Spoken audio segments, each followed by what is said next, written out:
Mm-hmm. Yeah, yeah. Track guys are a little different. I mean, I may even get them out of their element a little bit because it's just overused sometimes. Will Brooks is a track guy. You guys know who Will Brooks is? You've seen him. Phenomenal fucking athlete. Probably my best athlete in the gym, for sure. I just did a video with him, and anything I tell him to do, he can do. But he has a track background, so I don't really like to do a lot of tempo runs with him because it's almost too easy for him. So I like to make sure that we throw something different in there. We may do those 50%. One thing it does do, it actually helps. It's strength endurance too as well. So now you're working on that technical efficiency. What's up? With guys that you have from other sports, oftentimes like you see like a very move over to sport, and the reason why they're so good at that in sport is because of the physical attributes they've got from previous sport. So, for example, you mentioned the track guy. Do you utilize training methods that he was previously using when he was doing track sprinting? Sometimes, because I know he can do it. You know what I mean? And if it looks good, then I'm good with it. If it don't look good, it don't fly, and then, then I have to work on that aspect of technicality, and I don't have time for that. It's like trying to teach them Olympic lifts when they don't have the prerequisites to do it, for one, and they just lack that ability to do so. Do I take the time to actually teach them when we have other things that we have to work on? No.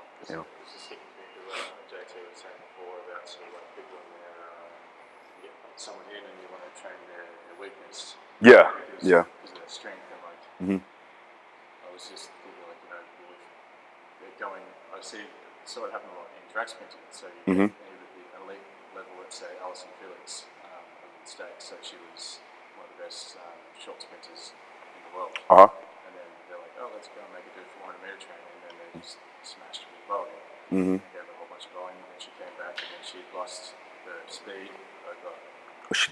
They did it. They overdid it. Yeah. They overdid it. I don't mind like giving her a new stimulus, like if that was the case, but you can't train it too frequently because then you transfer over fiber types. You see what I'm saying? So you're still trying to maintain those attributes. But that's different though, right? She's specializing in one particular event. Absolutely. Fighting is focusing. So they have to be mixed in their approaches. Now, I get what you're saying, right? If their strength are their strengths, that's probably never going to lead them unless we overdo it, right? I'm trying to balance out everything.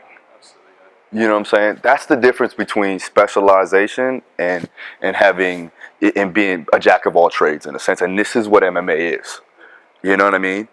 Now, do I want to balance it out enough to where they're still being able to utilize their strengths? Yes, I want to make sure that we still have their strengths intact. I don't want to totally transfer it over, and that's why you have to carefully monitor every situation, and that's where constant testing and assessments come into place too.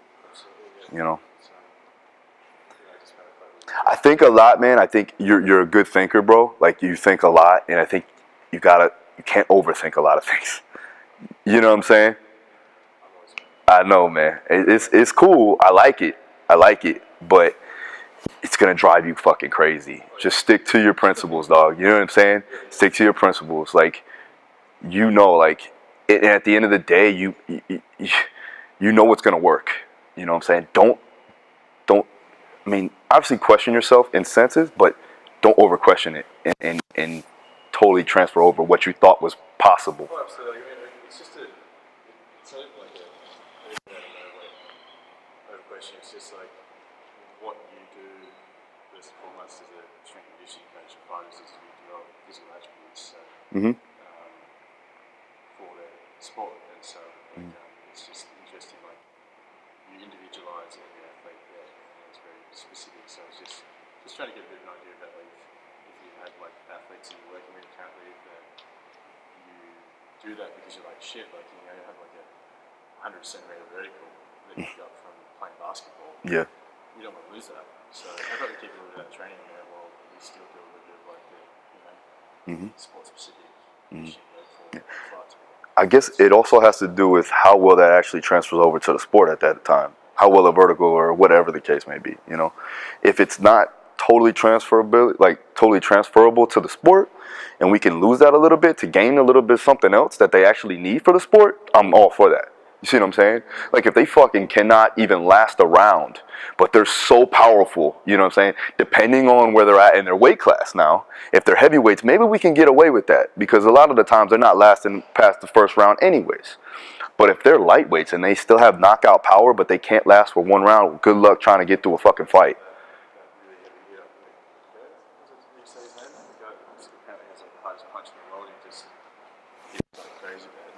Who is that? You talking about? He said it? UFC fighter, heavyweight, he's just, they say, talking about him having the hardest punch. There's a bunch of them, dog. Is he from Australia? No. Mark Hunt probably be the one you're talking about. Yeah.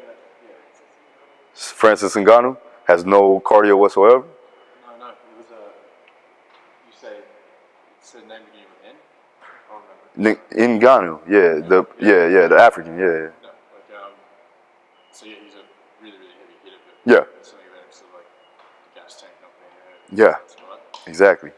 But see, when people can weather that storm and have the technical efficiency to evade that punch, now you're done. So now they know, like a Daniel Cormier would smash him. You see what I'm saying? Because he knows. Miocic.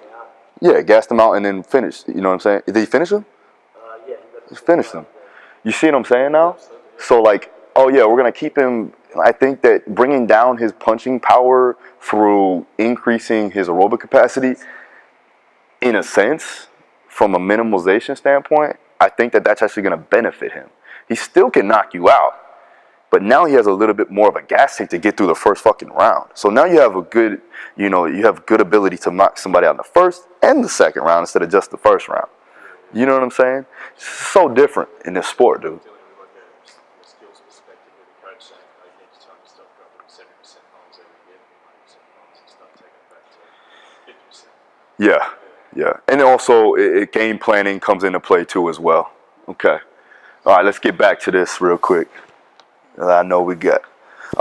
This is, I'm going to give you a quick rundown of what we did with the 50%. This is what we did with Joanna, her last fight in the beginning of camp. So this is kind of what it looks like if it plays. Actually, let me go ahead and fast forward this.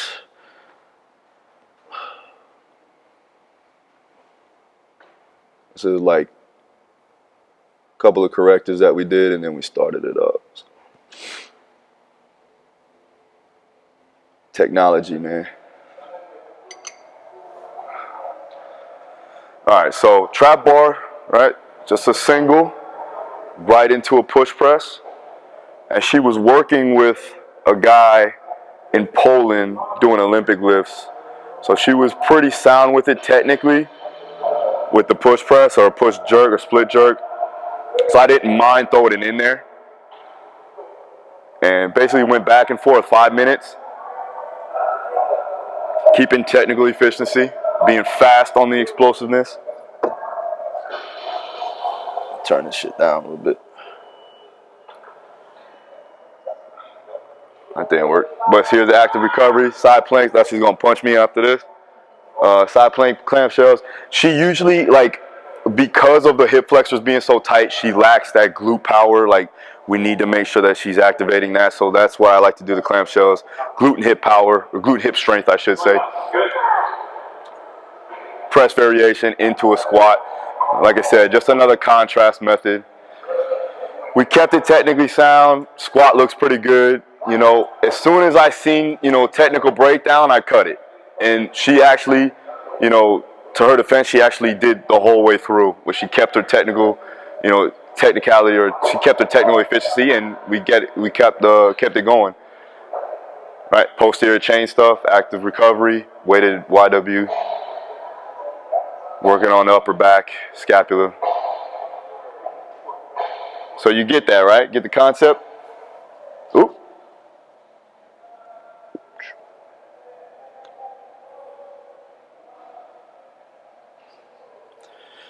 And at the end, just did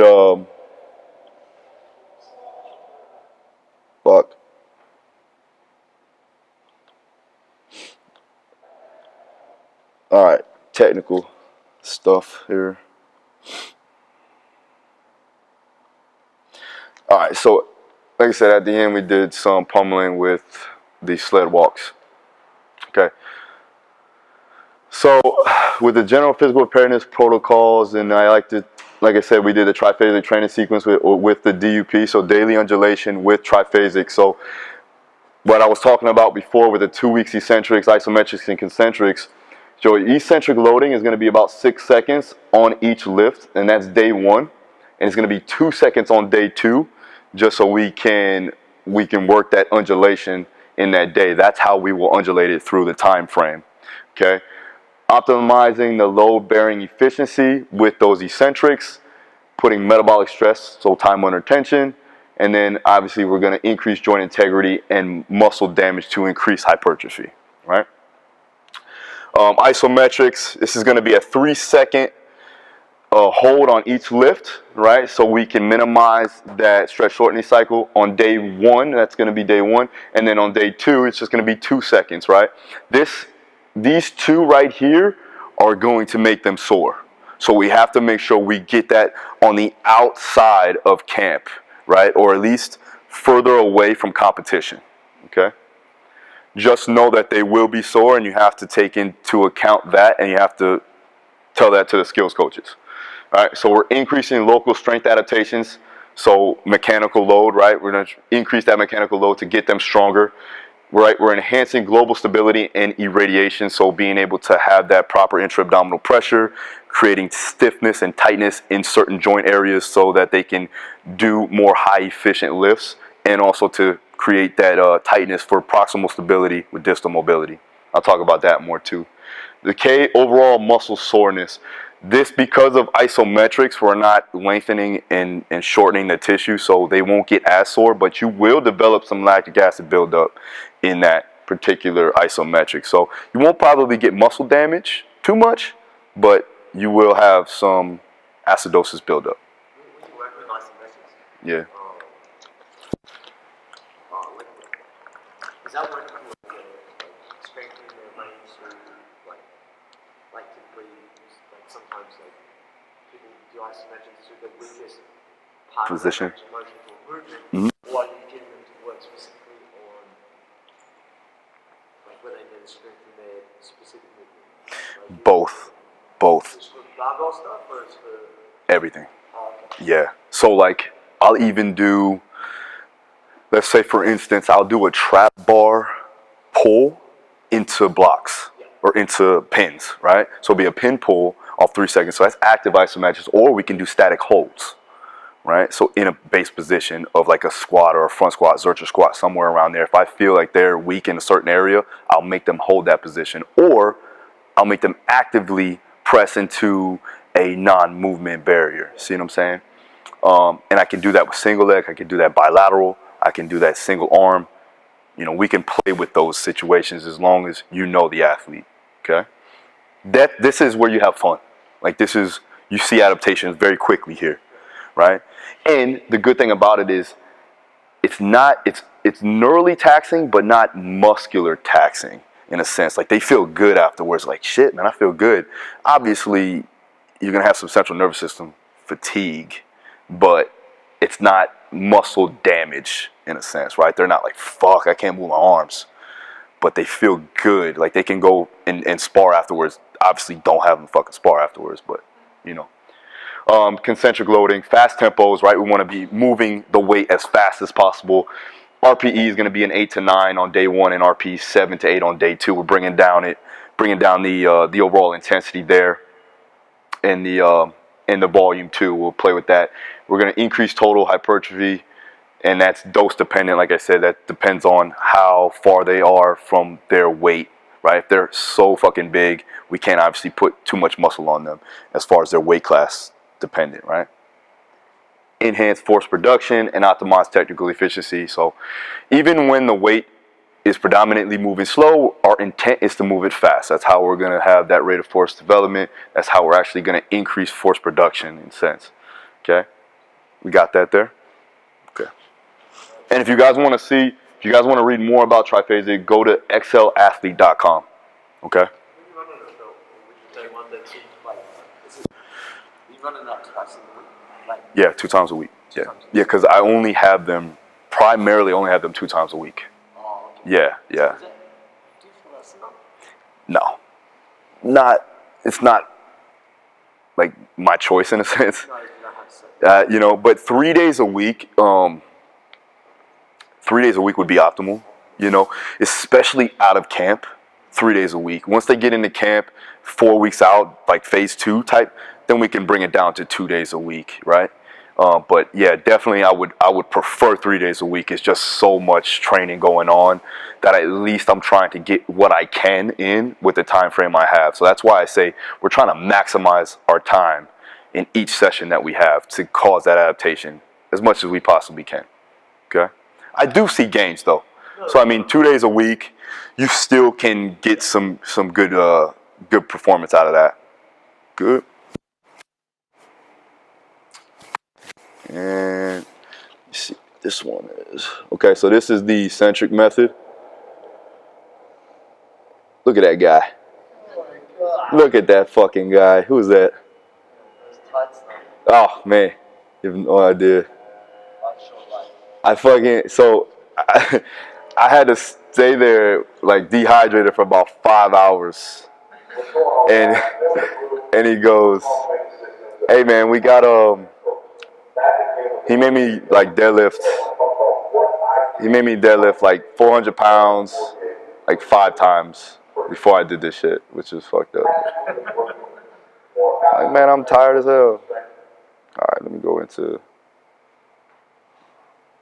I just kind of want to show you guys the eccentrics, nothing crazy.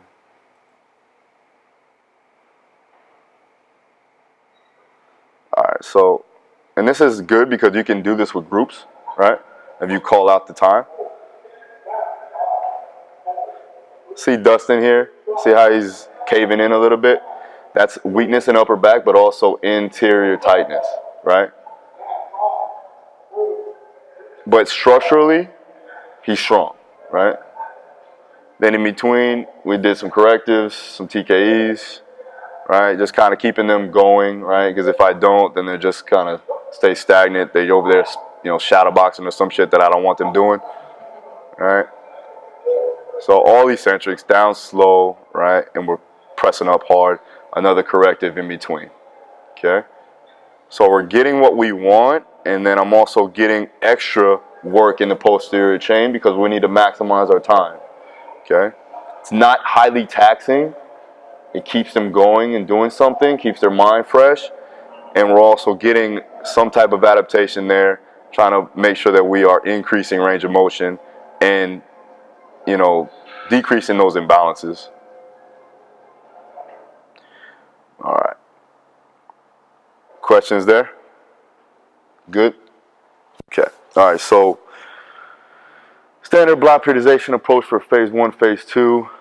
This is basically just a rundown of what we talked about. 8 to 5 weeks out, 5th week being the deload. Standard, we're going to go straight hypertrophy. The RP is going to be a 7 to 8 or 70 to 85% 1 rep max. Low level jumps and throws, so low level plyometrics are always going to be in my dynamic warm up. So they're actually going to get some joint integrity with that. And then also we're increasing that ability with proprioception, ketostatic awareness to get going into the next phase as they go into higher level plyometrics. 5th week, like I said, the deload, right? We want to get that, you know, that SRA curve going. So we want to make sure that we're getting that super compensation on that 4 weeks out. So a 5th week, I like the deload. Plus, I always see primarily after 5 weeks that they're starting an 8-week camp. The 5th week is usually the time where they start to feel like shit. So that's when I want to make sure that I'm already being proactive and getting them a deload there. Now, obviously, you can auto-regulate per training session if you feel it's necessary, but that's just my standard there, okay? And then phase 2, 4 to 2 weeks out, strength, explosive power, rate of force development. We're going to keep that RP 8 to 10, very high intensities, 90 to 100%. And you can also work in some contrast training, some French contrast, or some potentiation clusters, things like that, if you want to get that post-activation potentiation. Now, the only thing about that is it long-term adaptations per stimulus? we don't know, or I don't know just yet, but I do know that it is a short-term response that we do want to get when it comes to motor unit recruitment. That makes sense? Okay. So I'm really interested in seeing long-term adaptations due to French contrast or any type of contrast method training when it comes down to motor unit recruitment and actually creating more rate of force development through that type of modality. But I do see, obviously, a short-term response from it. Everybody does, right? Obviously, if I have something heavy and I throw it, then I take something light and I throw it, obviously I'm going to throw it with more velocities. In that case, like, should we buy anything like that right before people fight? Yeah, Like, I like that. So I'll do a couple of things before a fight. I may do it even 4 days out to 5 days out, even closer. And I may, depending on the person, especially depending on their time in the weight room, how strong they actually are, I may 1 rep max them, getting maximal force production about 10 to 8 days out from the fight, so they can maintain that strength adaptation throughout. A lot of the times I don't see them that week of the fight, like they're gone, they go to their, they go to the venue or they go to the city or wherever they're going. So that week beforehand, right before they're going to leave, I get at least a single, double, or triple max effort lift in there so we can maintain that strength. Not so much I haven't like been in the back and doing like contrast training in the locker room or anything like that, but we'll also do maximal expansion breathing to increase the sympathetic nervous system, and we'll talk about that too. And we'll actually do it here. Yeah. What's that? So maximal expansion breathing as opposed to diaphragmatic breathing, right? Diaphragmatic breathing will bring parasympathetic, maximal expansion. What's that? A little bit, yeah, a little bit.